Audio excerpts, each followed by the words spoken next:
Jim Boeheim in the orange. The largest lead for either team tonight was 7 points for Syracuse late in regulation. And, you know, it's interesting. The wing people are not able to get free. Much better defense on Diebendorf and Routon is not able to get free as he turns the corner. Well, they're face guarding him and intelligently not letting him get the ball.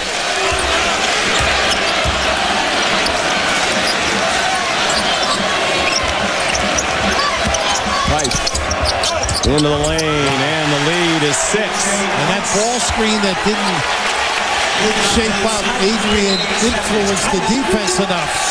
This matches the largest lead that Connecticut has had all night.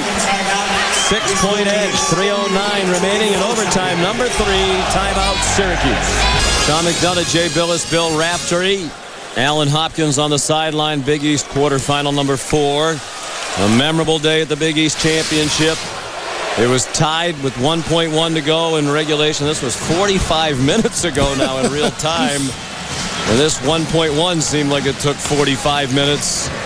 And Diebendorf's shot at the buzzer went. Looked like a 3-point win for Syracuse. The officials went to the monitor and correctly deemed that the ball was still in contact with Diebendorf's fingertips when the clock hit all zeros after a lengthy look at many quality replays provided by our ESPN crew led by Bo Garrett and Chip Dean. They correctly waved the goal off. We played 2 overtimes that finished in ties since, and now we're in overtime number 3. Plenty of minutes on both sides, but bear in mind again, Syracuse played last night.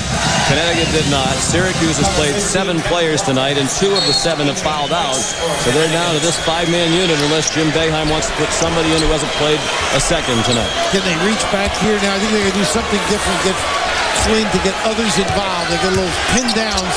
A nice little screen. Well, Routon's was got a bump. Good call. From underneath. And that's... It would have been a turnover. I think he did get bumped when he caught it. Routon's almost walked, too, before he got bumped.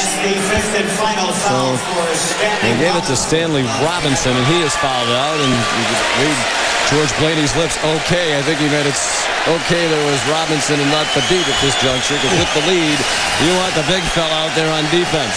And what a game by Stanley Robinson. And you like the fact that they were trying to take away the 3 by Andy Routon. And what a super performance, Jay. You're right. From the get-go, he was in. And hopefully this is preparing for the NCAA as well. He plays like that. And they are going to be a very good basketball team come the end of the points, tournament. 14 rebounds for Robinson. He missed the first 8 games of the regular season, tending to personal matters, returned for the second semester, and it's taken a long time to approach his form of a year ago. Routon's with his first free throw of the night. It's the first Syracuse point of the 3rd overtime. Routon's 68.4% makes buzz. He doesn't go to the line much. Just his 39th and 40th free throws of the year. Flynn to Harris. Harris missed the layup, but he's fouled by Adrian. Oh, my goodness. Oh, he is frustrated down there. They really can press, too, Jay. But a freshman mistake by Kemba Walker running away from the ball. You have to come back to the ball. Watch here. Running away from the ball. That gives the defense a chance to step in front. You have got to come back to the ball and run the ball right into your hands. 4 fouls now on Adrian. And Harris, 73% for the year and perfect tonight.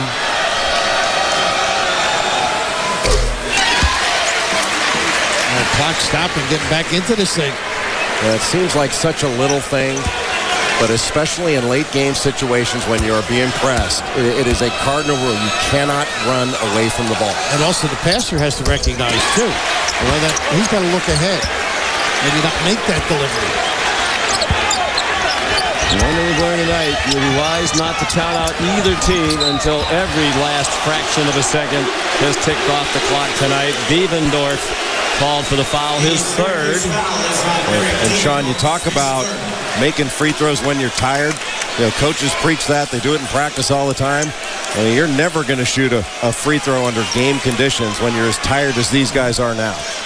Interesting that press. If Diebendorf got on the sideline and turned it in, and fatigue a factor there, he wouldn't have fouled.